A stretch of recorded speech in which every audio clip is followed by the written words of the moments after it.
जय हिंद जय भारत। टिश्यू के ऊपर हमने बहुत सारे वीडियो बनाए हैं, इस पर आप पीछे जाकर देखेंगे, जिसमें टिश्यू क्या है तो एक group of cell that is called the tissue. कोशिका के समूह को टिश्यू कहा जाता है।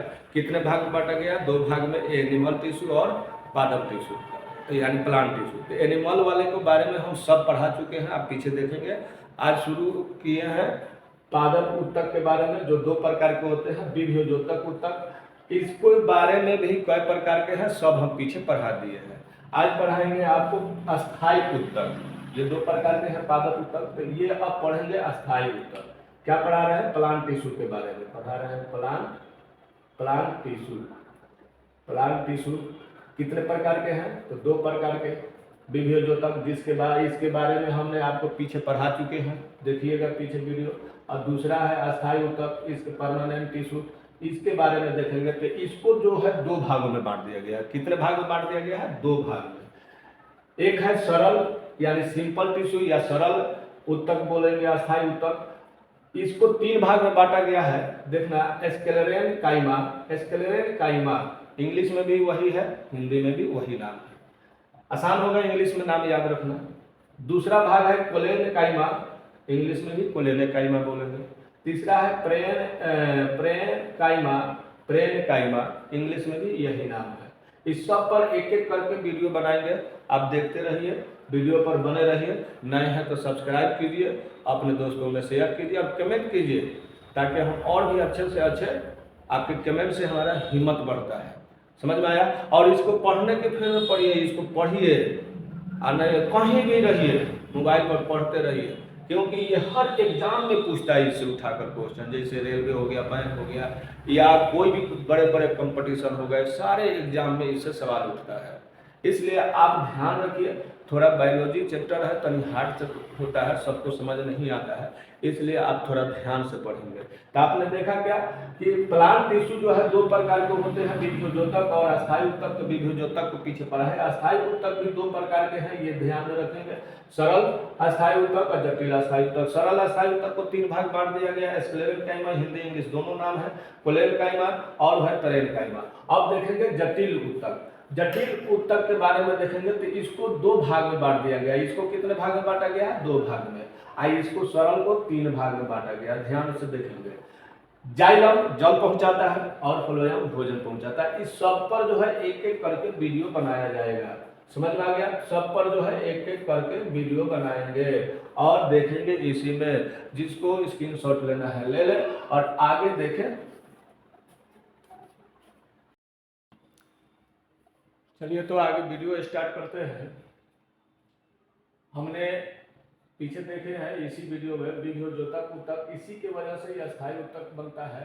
तो अस्थायी ऊतक में क्या होता है? अस्थायी आकृति देता है, सेल विभाजन नहीं होता है। इसके दो प्रकार हैं, सरल ऊतक और जटिल ऊतक। ये जटिल ऊतक जो है जाइलम और फ्लोएम होता है, इनके दो प्रकार होते हैं। सरल ऊतक के प्रकार तीन होते हैं। ये तीनों के बारे में हम एक एक करके आपको डिटेल कर रहे हैं, आप देखिएगा, समझिएगा कि क्या है। तो सरल ऊतक कितने प्रकार के कोई पूछेगा तो कहिएगा तीन को। पहला भाग है स्क्लेरेन काइमा। पहला भाग को क्या कहेंगे? स्क्लेरेन काइमा। स्क्लेरेन काइमा क्या है? कोई कहेगा कि क्या है तो क्या बोलिएगा? स्क्लेरेन काइमा जो है लंबी मृत कोशिका के बना होता है। समझ में आया?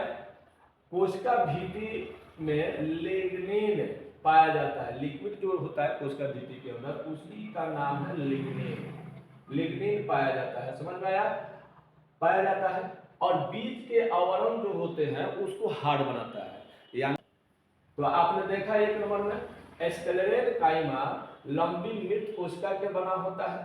कोशिका भीति में लिग्निन यानी लिक्विड के रूप में पाया जाता है और बीज के आवरण जो होता है हार्ड होता है। जैसे आप लीची खाते हो, उसके भीतर का बीज देखते हो ना, हार्ड होता है। चाहे आप देखते हो ये आम खाते हो, आम की आंठी देखे हो, उसके ऊपर आवरण जो होता है वो क्या होता है? हार्ड होता है। ये आप जैसे टार का एक फल होता है, खाजा जिसको बोलते हैं, वो क्या होता है? उसके आवरण भी हार्ड होते हैं। तो बीज जो होता है ना, उसके आवरण को हार्ड बनाता है। तो ये स्क्लेरेन काइमा का कारण होता है। अब देखना दूसरे भाग होता है कोलेन काइमा। इनके क्या कार्य है? तो ये कोलेन कायमा के कोशिका भीति पेक्टिन यानी कार्बोहाइड्रेट और प्रोटीन मिलता है, उसको पेक्टिन कहते हैं। पेक्टिन तथा सेल्यूलोज का बना होता है। समझ में आया? ये लचीला बना देता है। क्या बना देता है? पौधे में जो डाली जो हवा के हिसाब से हिलते डोलते हैं, वह लचीला जो बनता है, लचीलापन, वह कोलेन कायमा के कारण बनता है। और ये आंतरिक सहायता भी प्रदान करता है। कोलेन कायमा का काम आप देखें, कोलेन कायमा कोई पूछेगा तो क्या कहिएगा? कोलेन कायमा कोशिका भीति पेक्टिन का बना होता है। पेक्टिन का मतलब कार्बोहाइड्रेट और प्रोटीन इसमें शामिल होते हैं, और सेल्यूलोज का बना होता है। ये पहला पॉइंट याद रखिएगा।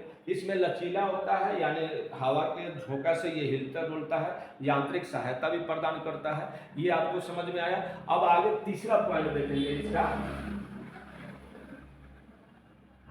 तो तीसरा पॉइंट क्या कह रहा है? प्रेनकाइमा।